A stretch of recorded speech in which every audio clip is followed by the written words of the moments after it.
जमनापुर गांव में छठ की तैयारियां जोरों पर थी। हर गली मोहल्ले में रौनक सी छाई थी। कहीं ठेकुआ और कसार बन रहे थे तो कहीं लोग घाट सजाने में लगे थे। बाजारों में फल, नारियल और सूप डालों की खरीदारी से चहल पहल मची थी। हर घर में श्रद्धा और उल्लास का माहौल था।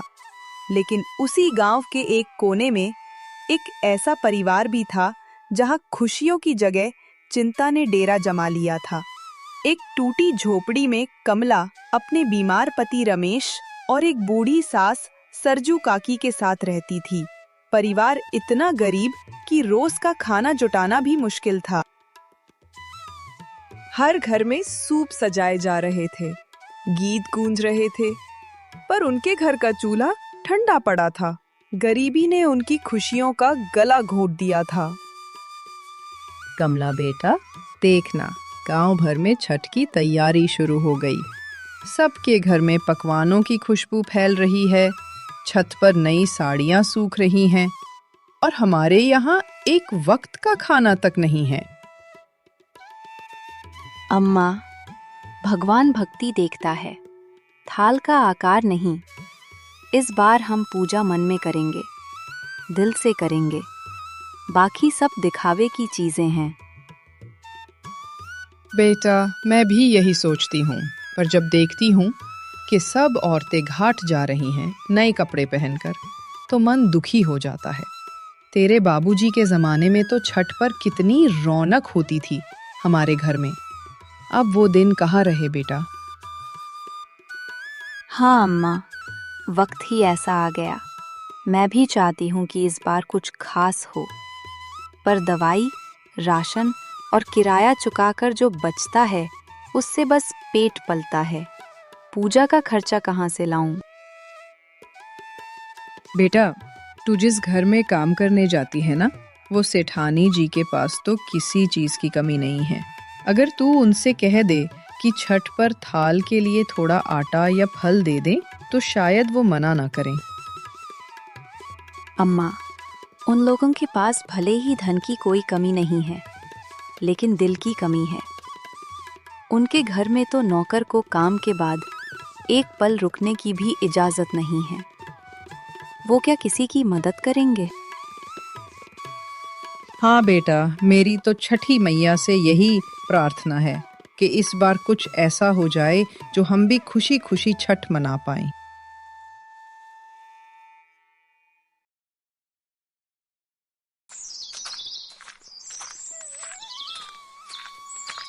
कमला सेठ दामोदर के यहाँ झाड़ू पोछे का काम करती थी।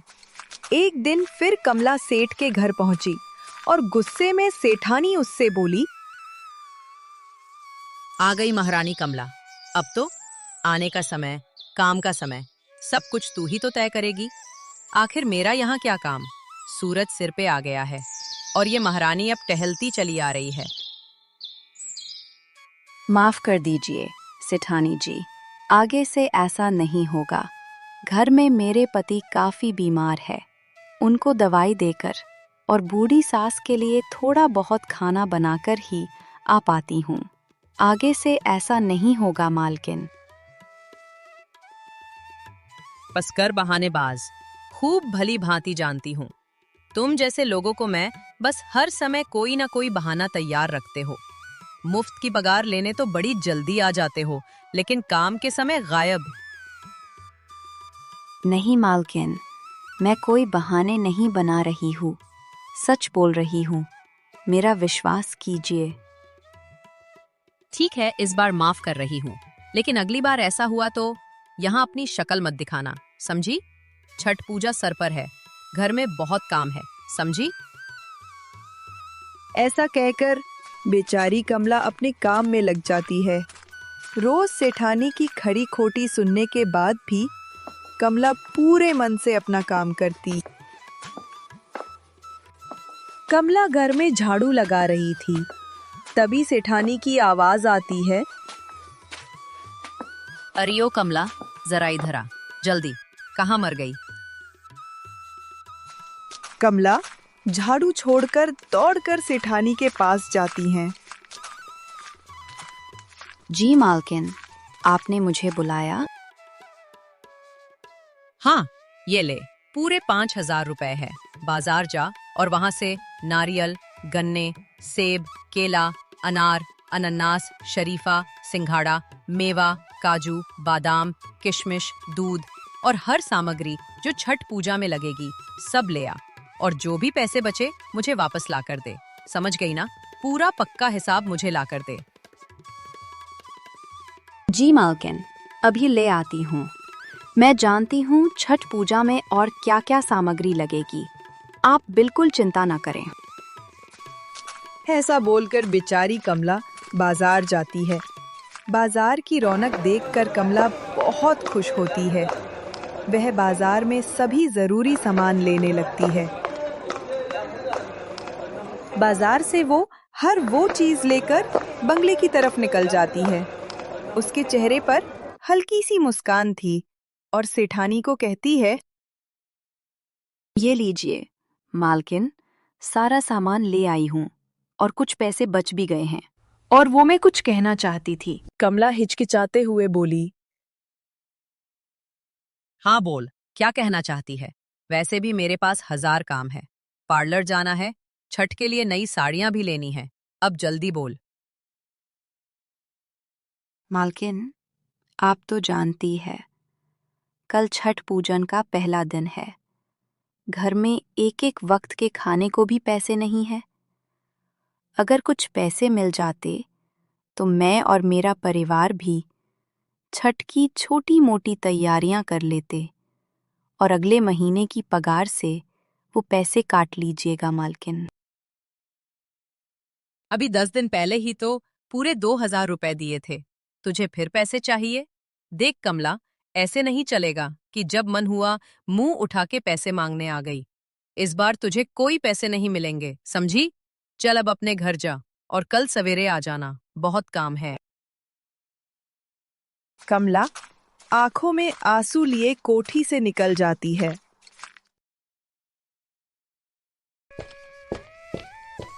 सूरज डूब रहा था।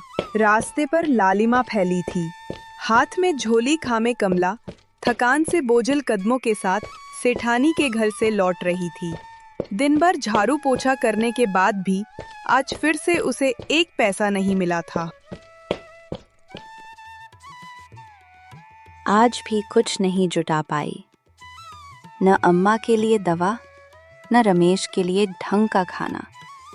मैया, आखिर कब तक यूं ही परखोगी हमें? उसके चेहरे पर थकान ही नहीं, एक उदासी भी थी जो गरीबी से बड़ी लगती थी। रास्ते में जब वो अपने घर के पास वाले छोटे से घाट से गुजर रही थी तो ठहर गई। उसने सोचा, घर जाने से पहले क्यों ना ये जगह थोड़ी साफ कर दूं। कल गांव की सब औरतें यहीं पूजा करने आएंगी। कम से कम जगह साफ रहे तो अच्छा लगेगा। वो झाड़ू उठाती है, मिट्टी और पत्ते साफ करने लगती है। हवा में धूल उड़ती है, लेकिन उसके चेहरे पर एक अजीब सुकून है। झाड़ू लगाकर जब वो जाने लगी तो उसने देखा पास के पुराने पीपल के पेड़ तले एक बूढ़ी औरत बैठी थी। सामने मिट्टी के कई छोटे छोटे दिए रखे थे और वो धीमी आवाज में कुछ भजन गुनगुना रही थी। बूढ़ी औरत मुस्कुराते हुए कमला को बोली, अरे कमला बिटिया, कहाँ चली इतनी जल्दी? कमला चौंक जाती है और हैरानी से कहती है, आप मेरा नाम जानती हैं अम्मा? नाम तो सबका भगवान जानता है बेटी। मैं तो बस उसी की भेजी हुई एक दासी हूँ। कमला को कुछ समझ नहीं आया, लेकिन उस औरत की आंखों में एक अजीब सी चमक थी, जैसे करुणा और आशीर्वाद का सागर। कमला भावुक होकर उस अम्मा से बोली, अम्मा, सब लोग छठ की तैयारी कर रहे हैं, पर मेरे घर में तो चूल्हा तक नहीं जला। हर साल दूसरों की पूजा सजाती हूँ, पर अपने घर मैया के लिए दिया तक नहीं जला पाती। मन की भक्ति सबसे बड़ी होती है बिटिया। मैया दिल देखती हैं, सजावट नहीं। ले, ये छोटा सा दिया रख ले। जब कल अर्घ्य दे तो इसे जलाना, तेरा मन हल्का हो जाएगा। अम्मा, मैं तो इसके बदले में कुछ दे भी नहीं सकती। मेरी बची, तू बस मुस्कान दे दे, वही सबसे बड़ी भेंट है। और कभी मन छोटा मत करना। कमला के होठों पर हल्की मुस्कान आती है। वो सिर झुकाकर धन्यवाद कहती है और घर की ओर बढ़ जाती है। रात के समय कमला अपने घर पहुंचती है और आशा भरी नजरों से उसकी सास कमला को कहती है, बिटिया, आज कुछ लाई खाने को? रमेश को दवाई भी देनी है। डब्बे में थोड़े चावल बचे हैं, अम्मा वही बना देती हूँ। कमला ने वो दिया चूल्हे के पास रख दिया। थोड़ी देर तक उसे निहारती रही, जैसे वो सिर्फ मिट्टी का नहीं, उम्मीद का दिया हो। उस छोटे से दिए ने अंधेरे कमरे को नहीं, कमला के मन को रोशन कर दिया।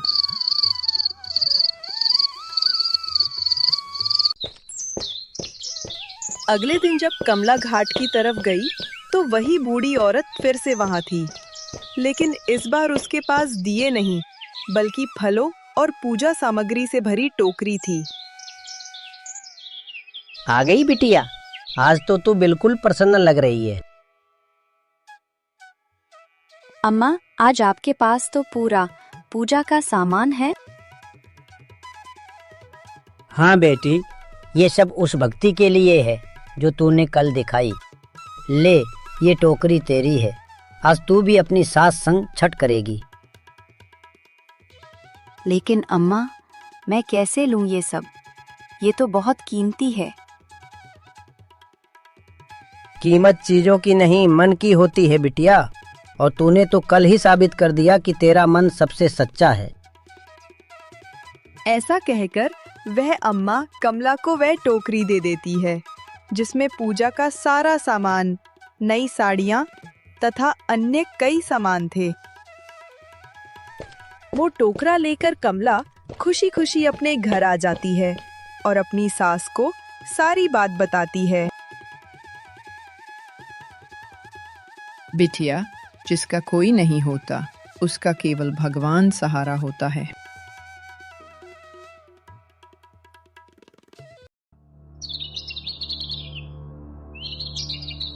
शाम ढलने लगी थी। पूरा गांव घाट पर उमड़ा हुआ था। हर औरत नई साड़ी में सजी थी, सिर पर सूप और टोकरी लिए सूरज को अर्घ्य देने आई थी। कमला ने भी पहली बार पीली नई साड़ी पहनी थी, वही जो बूढ़ी औरत ने दी थी। सिर पर टोकरी थी जिसमें फल, ठेकुआ और गंगा जल से भरा लोटा रखा था।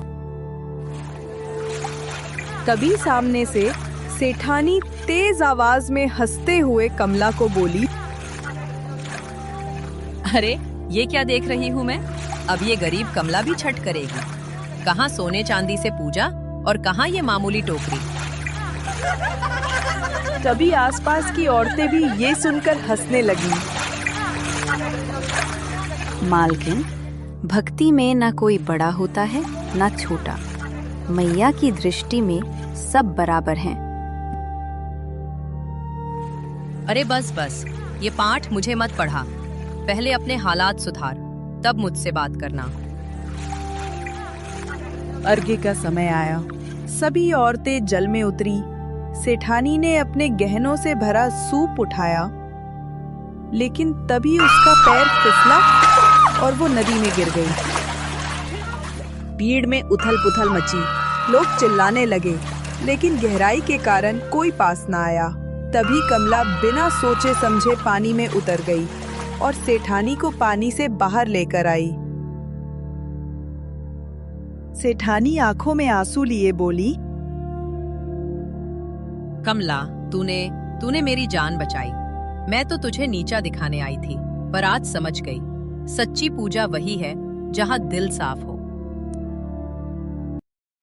सभी लोगों ने पूरे मन से पूजा की। पूजा खत्म होने के बाद कमला फिर उसी पेड़ के नीचे गई।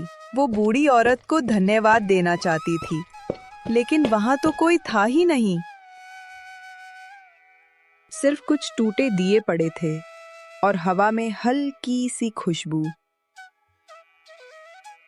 अम्मा, आप कहाँ चली गईं? बिटिया, यहाँ तो कभी कोई बूढ़ी औरत बैठती ही नहीं थी। हम तो रोज इस घाट पर आते हैं। तो मतलब वो तो खुद छठी मैया थीं,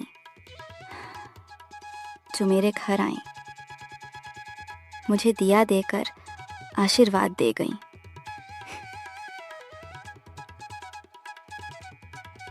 कमला की आंखों में आंसू थे। वह तुरंत अपने घर गई और वही दिया फिर से जलाया। उसकी लौ शांत थी, लेकिन उसकी रोशनी पूरे घर में फैली थी। रमेश की खांसी थम गई। सास की आंखों में चमक लौट आई। छठी मैया, आपने दिखा दिया कि सच्ची पूजा धन से नहीं, दिल से होती है।